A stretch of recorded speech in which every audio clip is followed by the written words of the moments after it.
একটু সময় দাও, আমার কলিজার টুকরা আসুক, তারপরে আমাকে নিয়ে যাও। আজাদ ভাই না, সময় আমি দিতে পারবো না, আমি আমার মালিকের হুকুম পেয়েছি, এখনই তোমাকে যেতে হবে। যখন আজাইল কোন অনুনয় বিনয় কাজে রাখলো না, মারিয়াম আলাইহিস সালাম বলে আজাইল তাহলে আমাকে নিয়ে যাও। ও দুনিয়ার মুসলমান শোনো, আজাইল সাল্লাল্লাহু মারিয়াম আলাইহিস সালামের জানটা নিয়ে গেল। মারিয়াম আলাইহিস সালাম জমিনের মধ্যে পড়ে গেল। ঈসা নবী এসে দেখে মা ঘুমাইতেছে, মনে করছে মা ঘুমাইছে, মাকে ডাক দেওয়া যাবে না। কিছুক্ষণ পরে ঈসা নবী চিন্তা করে, আমার মা তো কোনোদিন এরকম ঘুমায় না, আমার মা জমিনের মধ্যে যখন আমি ঘরে ফিরে আসি মা তো ডাক দেয়, খোকা বলে ডাক দেয়, আজকে কেন ডাক দিল না? যে ডাকতে বলে মা, মা গো তুমি ঘুমাইছো কি না? মা কত বলে না রে, মা জন্মের ঘুম ঘুমায় গেছে, জন্ম দুঃখিনী মা, দুনিয়ার মধ্যে নাই। ঈসা নবী ডাকতে বলে আমার আল্লাহ, একবার আমার সুযোগ করে দাও, আমি আমার জন্ম দুঃখিনী মায়ের সাথে যদি কথা বলতে চাই। আমার আল্লাহ হুকুম দিলেন, ঈসা নবী ডাকতে বলেন মা, সঙ্গে সঙ্গে লাফতে উঠলেন জন্ম দুঃখিনী মা। মা দেখে ঈসা নবীর হাতে ফল, বলে বাবারে তুমি ফল আনছি? নবী কয় মা ফল আনছি, তবে দুনিয়ার মধ্যে আর তোমার কপালে নাই, মা তো তুমি আর শরীয়তে নাই, তোমাকে আমি চিন্তা করেছি, শুধু জানতে চাই তোমার সঙ্গে মালাকুল মউত কি আচরণটা করেছে, তোমার সাথে মালাকুল মউত কি কষ্ট দিছে না আনন্দে তোমার অল্প কষ্ট দিয়া বা যন্ত্রণা ছাড়া তোমার মৃত্যু হয়েছে, এটা আমি জানার জন্য তোমার জাগাইছি। এর ঈসা নবীর মা ডাকতে বলে মারিয়াম আলাইহিস সালাম, নবী এই দুনিয়ার মধ্যে তোকে আনতে চাইয়া, এই দুনিয়ায় যখন তুমি ডেলিভারি হইয়া যত কষ্ট পেয়েছি তার চাইতে মরণ যন্ত্রণা অনেক কঠিন, আমার গায়ের ভিতরে বড্ড যন্ত্রণা রয়েছে রে বাবা ঈসা। আরে আল্লাহ তাআলা ডাকতে বলে আজরাইল দৌড়াইয়া যাও। আজরাইল দৌড়ে আসবেন হযরত ঈসা নবীর কাছে। আজরাইল ডাকতে বলে আল্লাহর নবী শোনো, আমি আপনার কদমের মধ্যে হাজির হয়ে গেছি। ঈসা নবী বলে আজরাইল আমার মায়ের রূহটা কেমনে বাইর করেছো আমি জানতে চাই। এবার কি আজরাইল সাল্লাম ডাকতে বলেন আমি ঈসা শোনেন গো, পৃথিবীর মধ্যে আপনার মাকে আমি কষ্ট দিই নাই, সন্তান যেমন মায়ের মুখে দুধ খাইতে খাইতে ঘুমায়া যায়,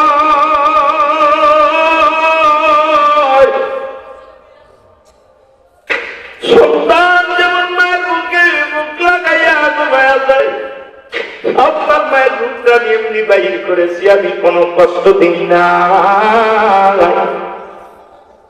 এই পৃথিবীর মধ্যে কোনো কষ্ট দিই নাই, শুধু মাথার মধ্যে হাত কানা রেখেছিল। ঈসা নবীর মা ডাকতে বলে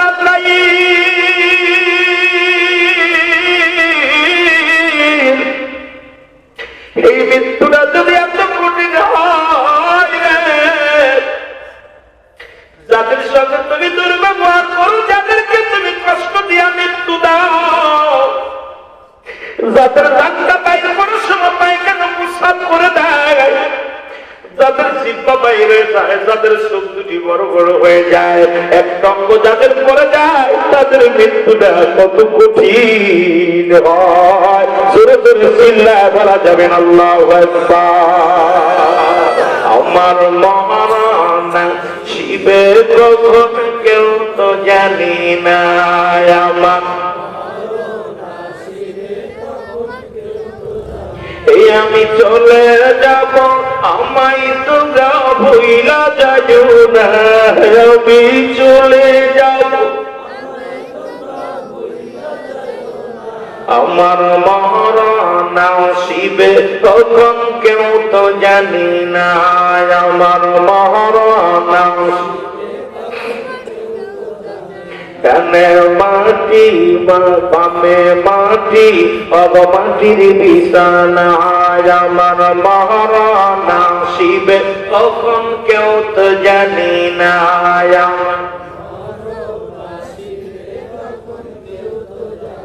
এই পৃথিবী চিরদিনই থাকার জায়গা না, অন্ধকার কবর যে তোমার আসল ঠিকানা রে মানুষ, অন্ধকার কবর যে তোমার আসল ঠিকানা। বলো এই পৃথিবী চিরদিনই অন্ধকার কবর যে তোমার আসল ঠিকানা। বলেন ঠিক না? এই কত মানুষ জন্ম চাইল,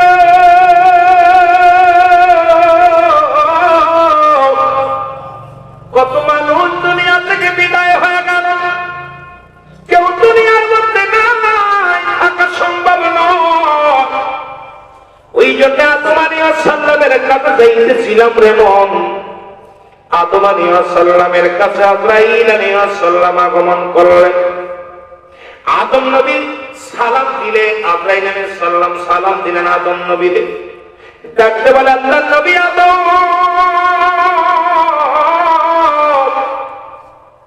আমার আল্লাহ তাআলা আপনার কাছে পাঠিয়েছে আপনাকে নেওয়ার জন্য, আপনি কি প্রস্তুত আছেন? আদম নবী কয় আজরাইল, আমি তো প্রস্তুতি সদা সর্বদা আছি, তবে একটা কথা বলি রে আজরাইল শোনো, আমি তো আমাকে তো আমার মাওলা নিয়ে যাবে, কত জান্নাতের মধ্যে ফল খাইতাম, কত জান্নাতের মধ্যে কত গ্রাম পাইতাম, ফুলের গ্রাম পাইতাম। আমি আল্লাহ পাকের মুসলমান, একটা ভুলের কারণে, একটা ভুল করার কারণে আমার আল্লাহ তাআলা দুনিয়ার মধ্যে আমার নিক্ষেপ করেছে। এই পৃথিবীর মধ্যে 100 জোড়া সন্তান আল্লাহ আমার দিয়েছে। এখন আমার উম্মতের সংখ্যা 40,000। কত হাজার? জোরে বলেন কত হাজার? আমার উম্মতের সংখ্যা হলো 40,000।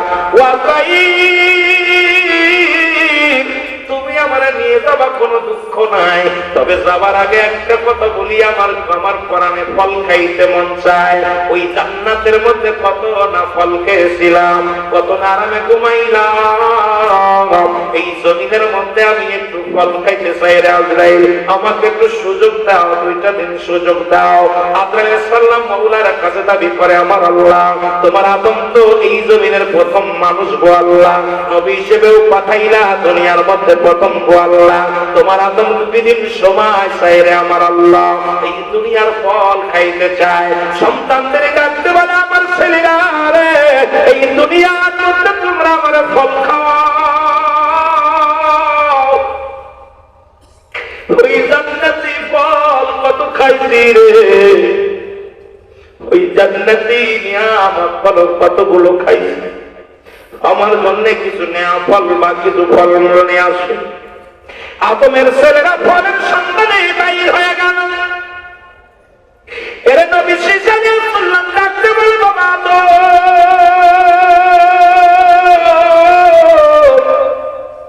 আপনি পৃথিবীর মধ্যে প্রথম মানুষ, আপনি যদি, আপনি আমার আল্লাহর নবী, আপনি যদি আমার মাওলার কাছে চান, চাইলেই তো আমার আল্লাহ আপনাকে দান করবেন। আদম নবী কয়, না না, আমি চাইব না, কারণ আমার আল্লাহর সঙ্গে আমি একটা ভুল করার কারণে আমার দুনিয়ায় পাঠাইল। আমি আদম কয়, মুসলমান শুনে নাও, এই পৃথিবীর মধ্যে ও মুসলমান কেঁদে কেঁদে চোখের পানি ফেলাইয়া কত কাঁদলাম, কাঁদা পর মাপ পেয়েছি।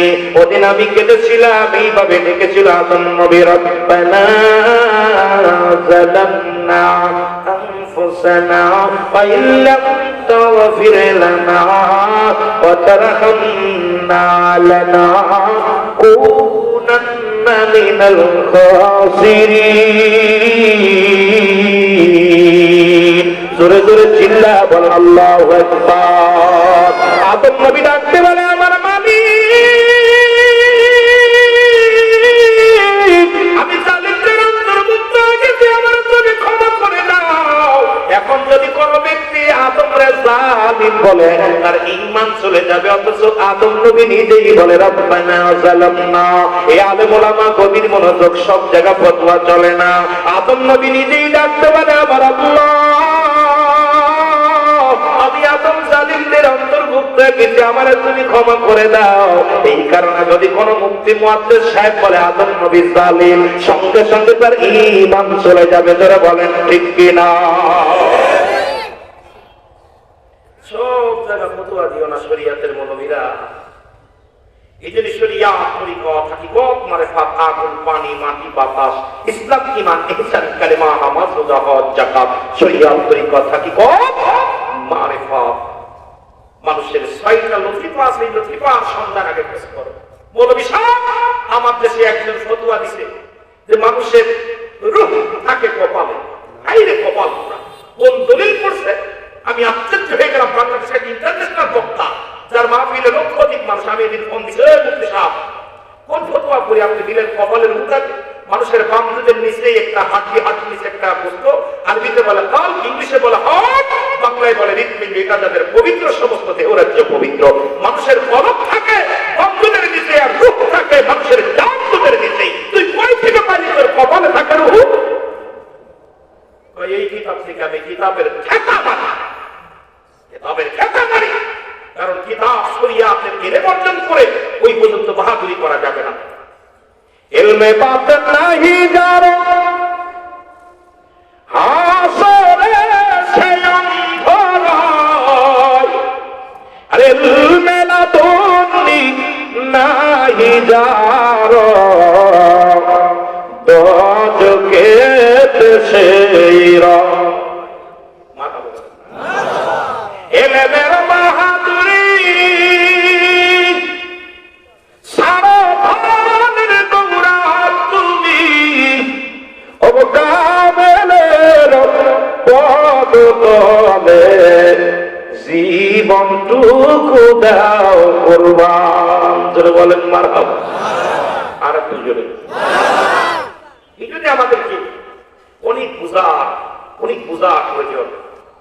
আমি যে এত বড় জ্ঞানী না বাবা, বুঝাইতে পারি না, তবে যাদের বুঝ আছে তাদের কাছে যাইতে হবে। যেটা বলেন ঠিক কিনা? আমার ভাইয়েরা, আমার বন্ধুরা, আমার আমি যে কথা বলতেছিলাম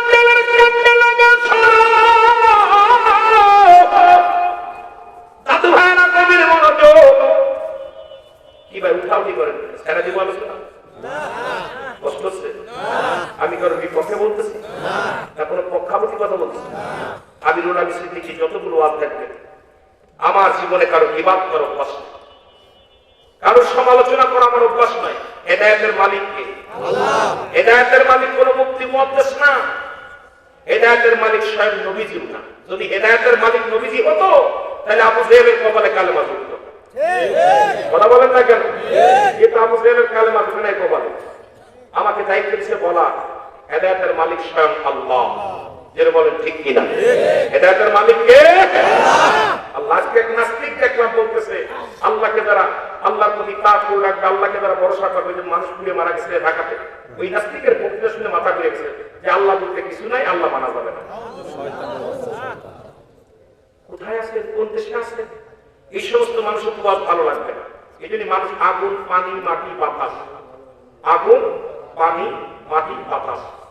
আপনাদের কি ভালো লাগবে ওটাও আমি জানি। এ যারা উঠা যাচ্ছে কি ভালো লাগে না আমি জানি।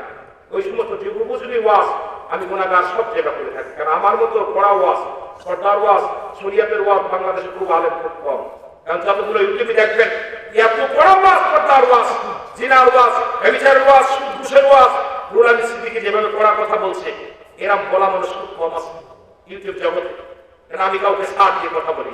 এই সমস্ত মানুষের মরার চিন্তা নাই, মরণের ভয় যাদের নাই অন্তরের ভিতরে, ওয়াজ করে তাদের ভালো লাগবে। ঠিক দেখবেন অনেকে মরা মানুষের সাথে সেলফি তুলতেছে। কথা কয় না? সেলফি তুলতে মরা মানুষের সাথে। আহা, কবরে শুইয়া সেলফি তুলতেছে। দাদারে শুয়াই দিছি, জনগণের কাছে আমার দাদারে শুয়াই দিলাম, দেখেন চিন্তা করছেন উঠায় আসে দেশটা।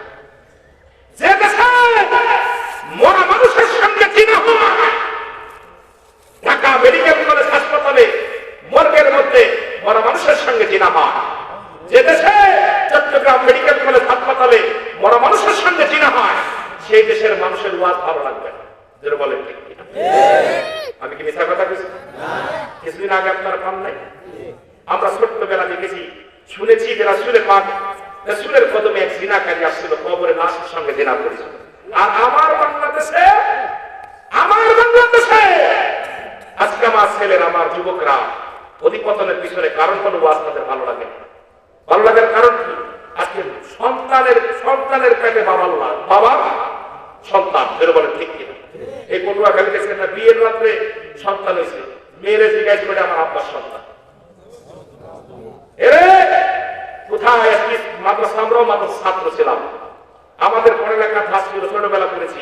আল্লাহ তুমি রিজিক দাতা নাম তায় রাজাক, সব প্রাণীকে দাও রুজি দাও তায় খরাক, তোমার তরিক তোমার গানে জেগে ওঠে বড় বিয়ানে, বিলে ছিলে মাঠে রুজি পাইতে পাখির সাথ, মৌমাছিরা চক্ষু নিয়ে যায় যে কাজে গান শুনিয়ে, পিঁপড়া পাই খুঁজে আহার কঠিন শ্রমে ময়দানে। আর এখন মনে আত্মীমা টিম তারা মাঠে পারে ডিম, তাদের খারা দুটো শিং। কেবল শুরু হয়েছে শরীর থেকে শরীফা, শরীর থেকে শরীফা কেমনে হবে? ইসলাম কেমনে হওয়া যায় এদেশে? আর সে দেশের, আমার দেশের জনগণ কি ভালো হবে যে দেশের রাইটার হলো আমাদের মুস্তাকের মতো ভালো মানুষ। কথা বলেন, বিশাল মুস্তাক বিয়ে করা হয়। আমার নবীজি বিয়ে করলো যখন নবীর বয়স 25, আম্মাজান খাদিজার বয়স তখন 40, আম্মাজান আয়েশা সিদ্দিকার বয়স যখন 6 বা 7, নবীজির বয়স তখন 53। এই বেয়াদবটা বিয়ে করতে বোর্ডের লুকায় না, এরকম দেখানো কি আছে? যারা বলেন ঠিক কিনা? আমার দেশের যুবকদের মাথা খাইতে নষ্ট করলো। এরপরে আমার দেশে দেখলাম, গত 3 দিন আগে দেখলাম আমাদের হিরো আলম, আপনাদের এই বরবগুড়ার হিরো আলম, ও দেখি বই লিখছে, যে নিজের নাম লিখবে না কলম 3 বার ভাঙবে, সে যদি আমার দেশের কবি হয়, এই জাতি কি শিখবে? যারা বলেন ঠিক কিনা? এই জাতি কি শিখবে? এর দুর্নীতির ওই রামরাই বসে তাহির করে জ্ঞান, কলম দিয়া কামাই টাকা, কলম দিয়া কামাই টাকা, আবার ঘরে সাধুর ভান, ওরা শিক্ষিত শয়তান, ওরা শিক্ষিত শয়তান, ওরা শিক্ষিত, ওরা হলো জাতির নাকি মহামারী মহাতন, ফাইলে কলম থাকাইয়া সালায় ওরা নির্যাতন, ঘুষের টাকায় ওদের ভুড়ি, ঘুষের টাকায় ওদের ভুড়ি করে দিতাম দান, ওরা শিক্ষিত শয়তান, ওরা শিক্ষিত শয়তান, ওরা আরো জোরে বলেন, ওরা শিক্ষিত শয়তান, ওরা। আবার স্কুল কলেজের দিকে যা ভাই, দেখো না চোখ মেলিয়া মেয়েরা সব পয়সারিয়া, আজ শুধু পেন লইয়া। মাদ্রাসার হল রুমে বললাম, দেখি বি যোগ আর, আর যোগ বি। আমি কি মাদ্রাসার ভিতরে পেল ওয়ালের ভিতরে লিখেছে কালি দিয়া এস যোগ এস, বি যোগ বি, সাইনবোর্ডে লেখা রয়েছে আর যোগ বি। আমি কাম সারছে, খালি যোগের ভিতরে ভালোবাসাতে লেখা প্লাস মাইনাস সব এখন পেনের মধ্যে, জোরে কঠিন কিনা? কোথায় যাবো? সব জায়গা ব্যথা। স্কুল কলেজের দিকে যাও ভাই, দেখো না চোখ মেলিয়া ছেলেরা সব পয়সারিয়া, আজ শুধু প্রেম লইয়া। আরে অস্ত্রতে তার সঙ্গের সাথে, অস্ত্রতে তার সঙ্গের সাথে হইতেছে মস্তান, ওরা শিক্ষিত।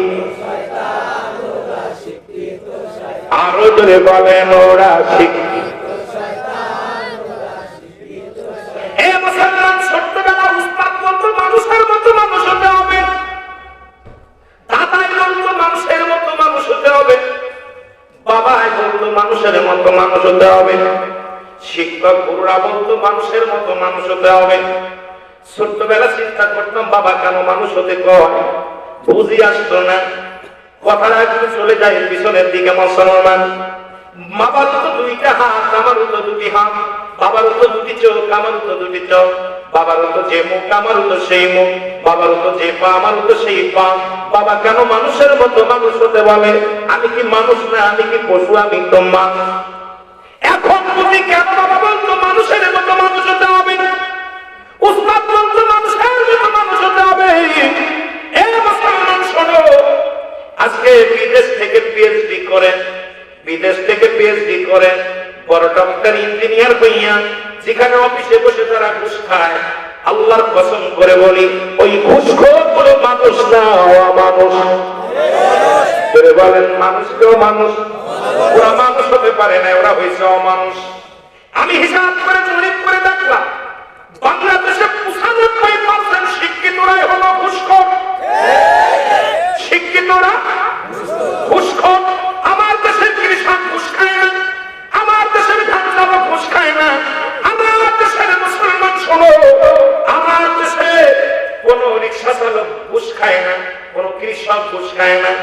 ও মুসলমান শুনে নাও, আমার দেশের বড় বড় ডিগ্রি অর্জন করলো তারা বিদেশ থেকে এসে, ওরা চেয়ারের মধ্যে বসে লক্ষ লক্ষ কোটি কোটি টাকা তারা দুর্নীতি করে ঘুষ খায়। জোরে জোরে বলেন ঠিক কিনা?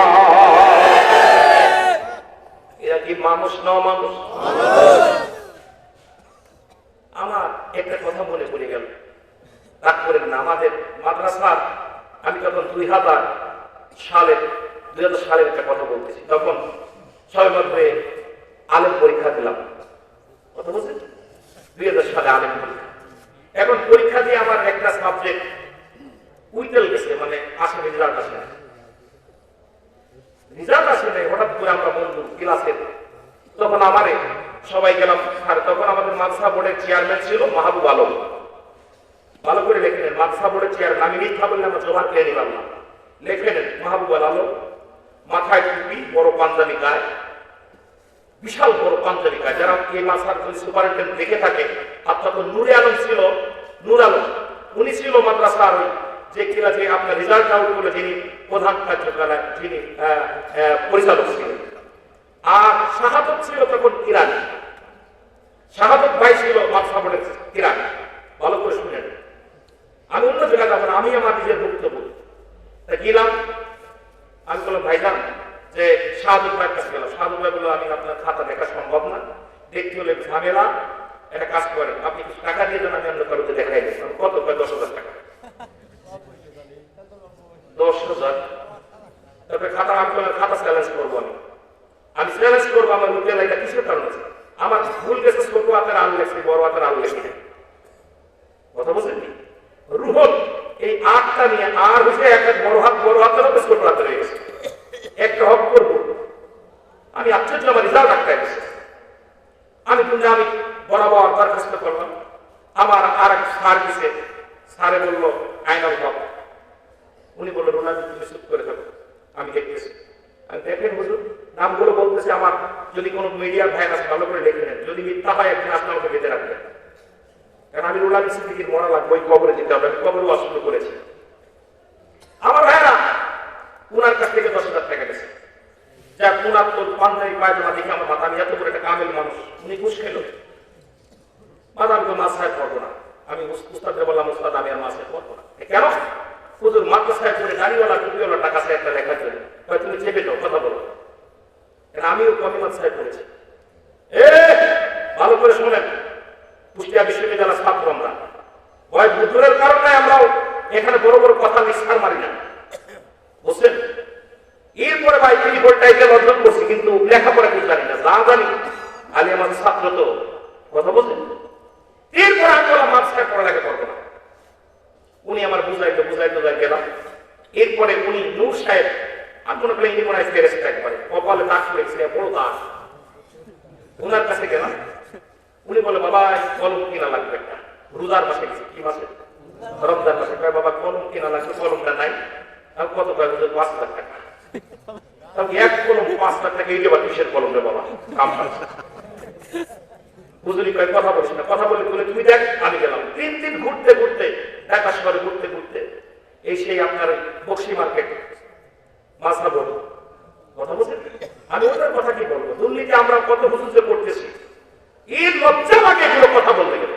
নিজের কথা নিজে বলতে গেলে উপরে থুতু ফেললে নিচে আসে, কিন্তু এই জন্য বলতে পারি না। এরপর আমি 5,000 টাকা দিয়ে খালি একটা বক্তব্য ঠিক করতে।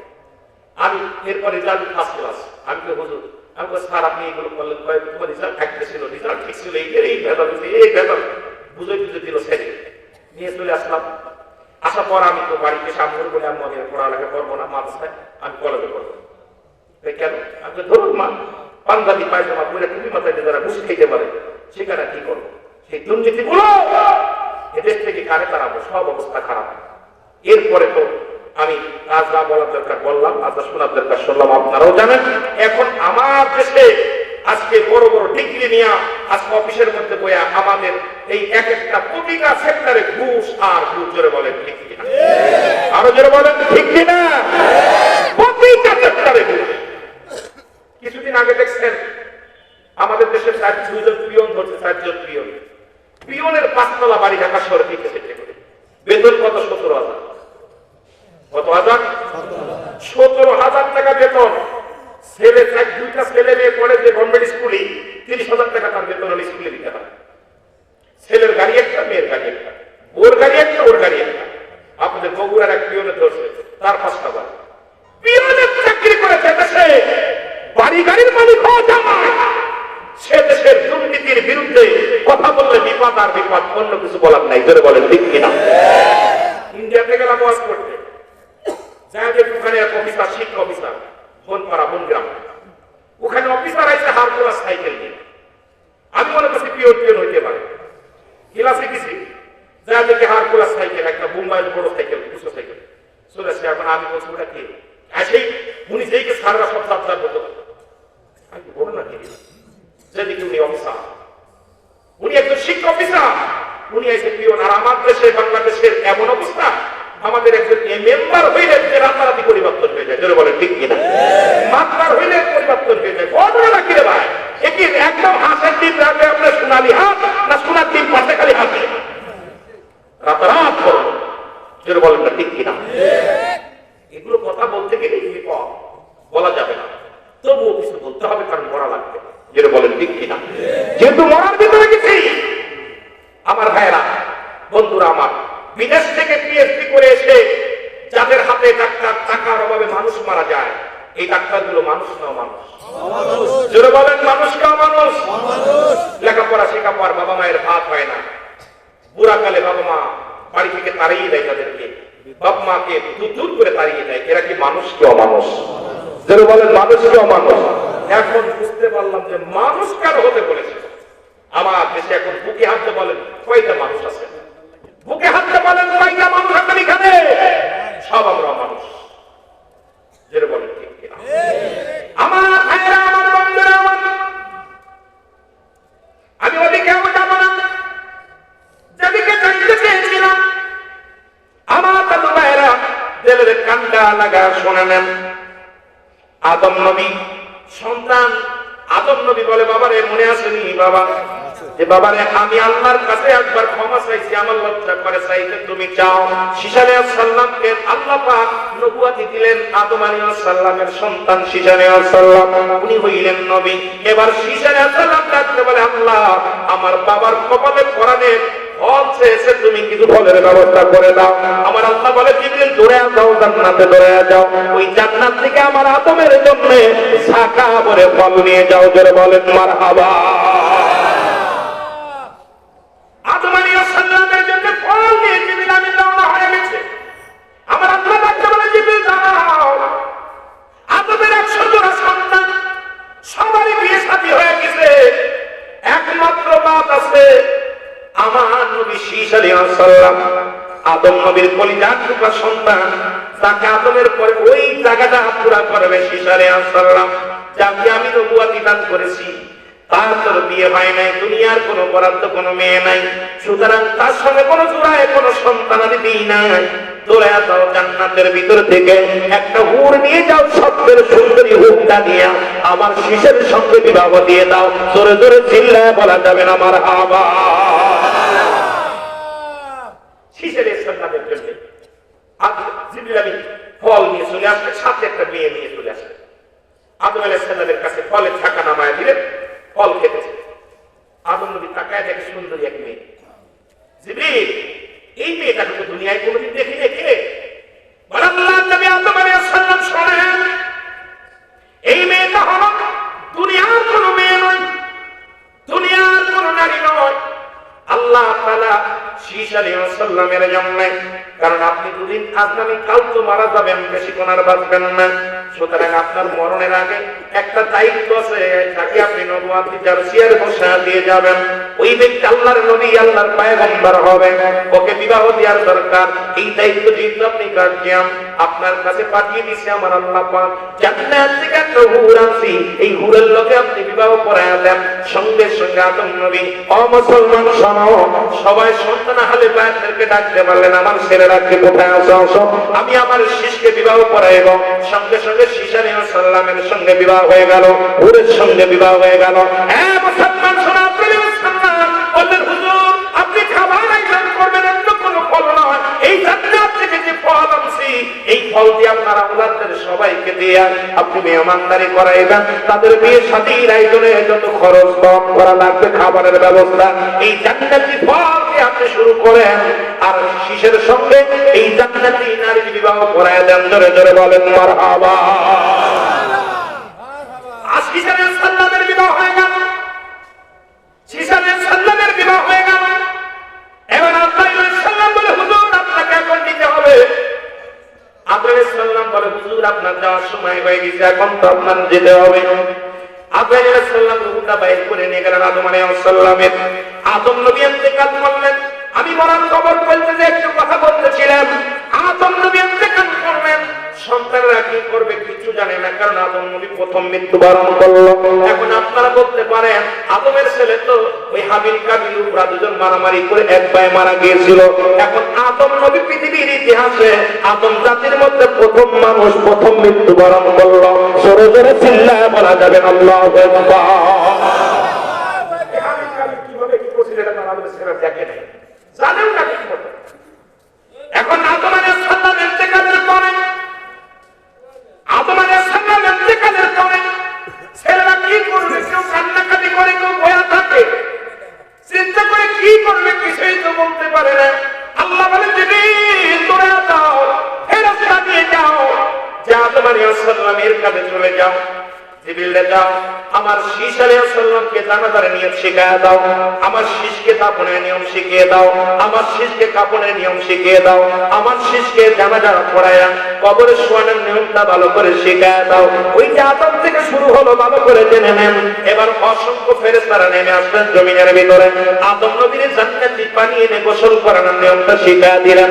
এই পানিটা গরম করলেন, একটু উমা গরম করলেন। ওই জান্নাতি মুসলমান সিদরাতুল মুনতাহার মুসলমান শুনে নেন, ওই যে জান্নাতি একটা বড়ই গাছের পাতা, ও মুসলমান ওই পাতাটা আনিয়া গরম পানির মধ্যে দিলেন। যেখানে জান্নাতুল মাওয়ার গেটে আছে, ওই গেটের মধ্যে একটা গাছ লাগানো আছে, সেই গাছের নাম হলো বড়ই গাছ। আবার জাহান্নামের গেটে একটা গাছ লাগানো আছে, যে গাছের নাম হলো মুসলমান জাক্কুম নামে কাঁটাযুক্ত গাছ। জাহান্নামের গেটে একটা গাছ যেটা মানুষকে বিরাজ করে ফেলবে, আর জান্নাতের পাশে একটা গাছ যেটার মধ্যে সুন্দর সুন্দর বড়ই ধরবে। জোরে জোরে চিল্লায় বলা যাবে না মারহাবা। আমার ভাইরা, আমার বন্ধুরা, আমার সব নিয়ম কানুন শিখা দিলেন। শীষ আলাইহিস সালামকে জানাজা দিয়ে শিখাইলেন।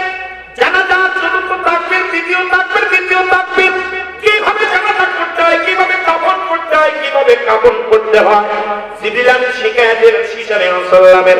তার আহলে বায়াতরা সবাই জানাজা দাঁড়ায় গেলেন।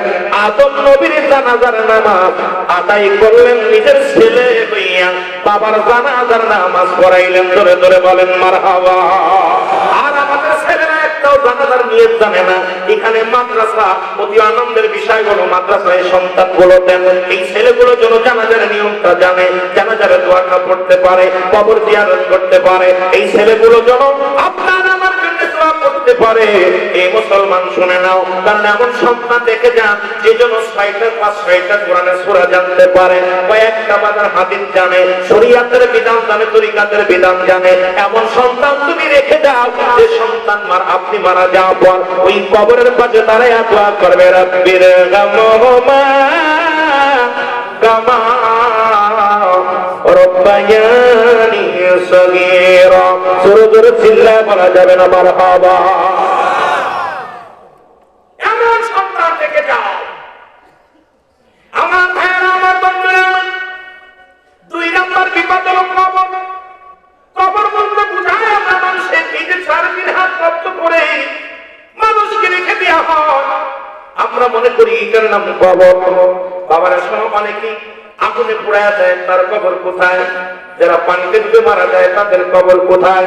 যাদের হাঙ্গর কুমিরে খেয়ে ফেলে তাদের কবর কোথায়? কবর বলতে বোঝায় মানুষের মৃত্যুর পর থেকে শুরু করে কিয়ামত পর্যন্ত জগৎ থেকে বলা হয় কবরের জগৎ। এই কবরে যেদিন দায়িত্ব দিবে গো, এই কবর শোয়ানো পরমার একজন ফেরেশতা আপনার কবরে আসবে।